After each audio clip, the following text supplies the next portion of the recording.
At 58 years old, Chiyo sat on her porch in a small Okinawan village, feeling like her life had already ended. Her children were grown. Her career as a teacher had finished. She'd spent 30 years raising a family, 30 years in the same profession, and now nothing. No purpose. No one needed her anymore. She remembers telling her sister, "I'm already dead. I'm just waiting for my body to catch up." But here's what's remarkable. By 63, Chiyo wasn't just alive, she was thriving. She'd become a keeper of cultural traditions, a mentor to younger generations, and someone whose days were filled with genuine joy. She wasn't wealthy. She hadn't moved to a tropical paradise. She hadn't won the lottery or discovered some secret formula. She'd simply discovered what the Japanese call Ikigai, the reason to get out of bed. And what happened to her can happen to you too. Not because you're special or lucky, but because you've lived long enough to understand something most younger people never will. But I'm getting ahead of myself. Let me tell you Chiyo's story. Okinawa, Japan. The year was 2008. Chiyo had just retired from her teaching position. By all measurements, she should have been celebrating. She had a pension, she had financial security, she had a comfortable home passed down through her family. But she also had something else, a crushing silence. Her husband, whom she'd been married to for 42 years, was experiencing early cognitive decline. He didn't recognize her some days. Her youngest son lived on the mainland. Her daughter visited occasionally, but was consumed with her own life, grandchildren, business responsibilities, the weight of middle age itself. The village where Chiyo lived, like many in rural Japan, was experiencing population decline. Young people had left the cities decades ago. What remained were aging residents, their rhythms of life suddenly empty of meaning. The children she'd taught for 30 years, they were now adults with their own concerns. The school where she'd spent her professional life, it had closed 5 years earlier due to lack of students. Chiyo wasn't depressed in a clinical sense initially. She was something perhaps more dangerous. She was purposeless. She'd spent her entire adult life being needed as a teacher, as a wife, as a mother. Identity and purpose had always been wrapped together. When the roles disappeared, so did the sense of self. She describes this period as existing without living. She would wake up, prepare meals no one asked for, tend a garden no one admired, and wait for evening so she could return to sleep. This is where many of us find ourselves at 50, 55, 60 years old. The question isn't whether we're in good health or financial stability. The question becomes, who am I now? What difference do I make? Why should I care about tomorrow? The transformation didn't happen with a bang. It started with a conversation. One afternoon, Mrs. Tanaka, Chiyo's neighbor, knocked on her door. Mrs. Tanaka was in her 70s, and she'd recently started visiting a community center in the nearest town. She asked Chiyo a simple question. "Would you come with me? I need someone to help me remember the old songs." Chiyo almost refused. Community centers felt like warehouses for the elderly to her, places you went to slowly fade away among your peers. But something in Mrs. Tanaka's voice made her say yes. What she found surprised her completely. The center wasn't filled with people waiting to die. It was filled with people like her, people 50, 60, 70 years old who were hungry for something. There was a woman named Hiroko, 64, who was learning to use a computer for the first time in her life because she wanted to video call her grandchildren. There was a man named Kenji, 72, who was teaching younger residents about traditional fishing techniques because his knowledge was disappearing with his generation. And in that first afternoon, Chiyo was asked to lead a singing circle. Not because she was special, but because she knew the old Okinawan songs, the ones the young people had never learned. That night, something shifted. For the first time in 2 years, she'd experienced something she'd forgotten existed. She'd been useful. Not because anyone had pity for her, not because they needed her to be their mother or their employee. They needed her because she had something only she possessed: knowledge, memory, skill that was genuinely valuable to preserve. Over the following months, Chiyo began visiting the center twice a week. She started teaching the old songs formally, but something unexpected happened. Teaching the songs became a bridge to conversations about the stories behind them. Young people, families who'd moved back to care for aging parents, people who'd left the city disappointed, began to come to listen. Chiyo started documenting the songs in a notebook. Then they helped create a small booklet. Then, with help from a younger resident who understood technology, they created a simple video recording. What had begun as Chiyo singing in a circle was becoming a genuine act of cultural preservation. But here's what nobody expects. Chiyo's husband, who'd been slipping deeper into confusion, something remarkable happened. When Chiyo would sing the old songs at home, not to him specifically, just while doing her work, his eyes would light up. He didn't always recognize her, but he recognized the songs. They had conversations, small ones, connected through shared cultural memory. She'd become once again a bridge to his past. At 62, Chiyo became formally involved in the prefectural government's cultural preservation initiative.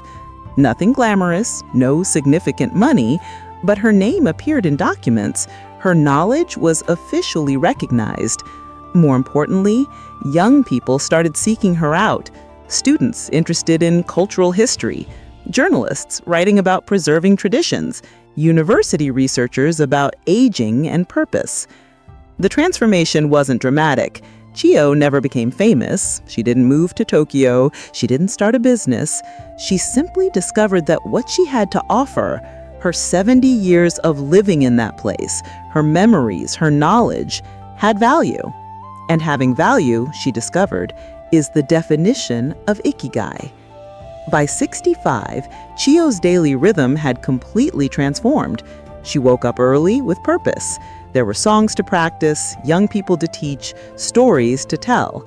She'd started mentoring a teenager whose grandmother had died, helping fill a void by providing traditional knowledge and cultural connection. She'd become, without ever seeking it, exactly what that community needed. What's scientifically fascinating is this: Okinawa has the highest concentration of centenarians in the world. The average life expectancy is consistently 5 to 8 years higher than the rest of Japan. Researchers have long studied the diet, the genetics, the physical activity, but recent studies by gerontologists like Dr. Shigehara Ouchi have shown something perhaps more significant. The presence of Ikigai, a clear reason to live, correlates more strongly with longevity than most physical factors. Chiyo's story isn't unique in Okinawa. It's the pattern. Elderly residents remain integrated in community life. They have roles. They are needed. They have Ikigai. And this, not genetics, not diet alone, but purpose, appears to be the actual fountain of youth.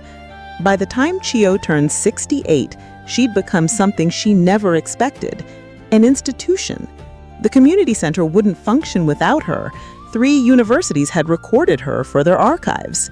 She'd influenced the lives of dozens of young people who'd become interested in their own cultural heritage through her teaching. She was, in every measurable way, living a life of significance and contribution. She began her days before dawn, planning lessons and practicing songs. She went to bed tired, satisfied, needed. At 58, she thought her life was over. At 68, she was living the most purposeful years she could remember. Now you might be thinking, that's a beautiful story, but it's Okinawa. It's different there. Cultural preservation isn't relevant to my life. But here's what I want you to understand. The specific context doesn't matter. The principle does. Chiyo had something to offer. She'd lived long enough to accumulate knowledge, skill, and perspective that was genuinely valuable. Her discovery wasn't that she suddenly became young again. It was that she discovered the immense value of being experienced. In your life, you have exactly what Chiyo had. You have decades of living. You have knowledge about careers, relationships, challenges, successes, and failures.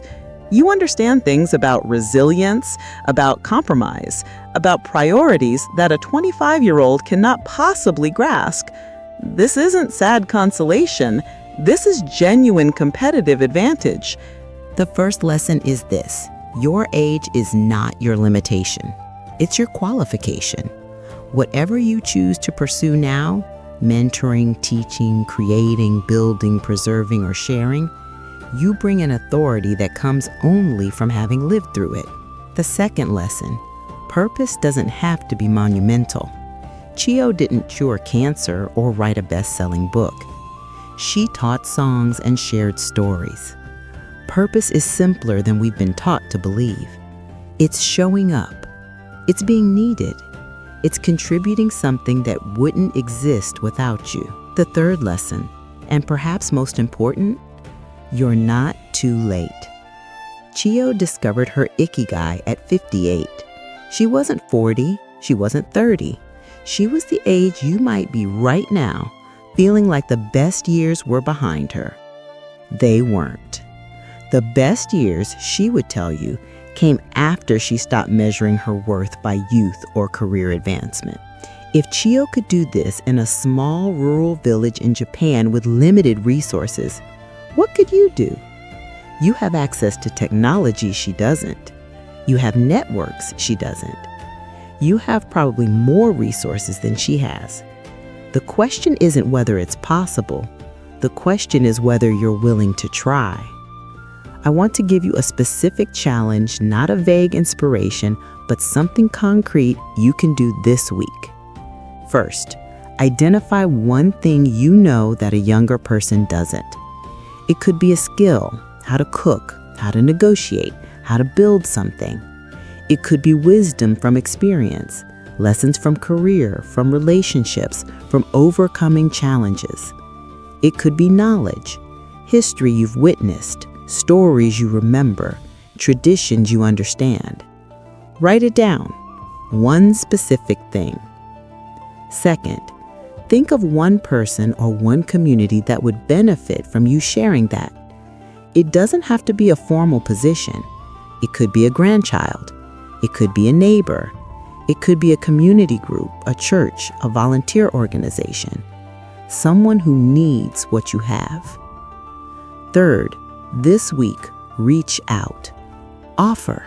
Don't wait for permission or a perfect moment.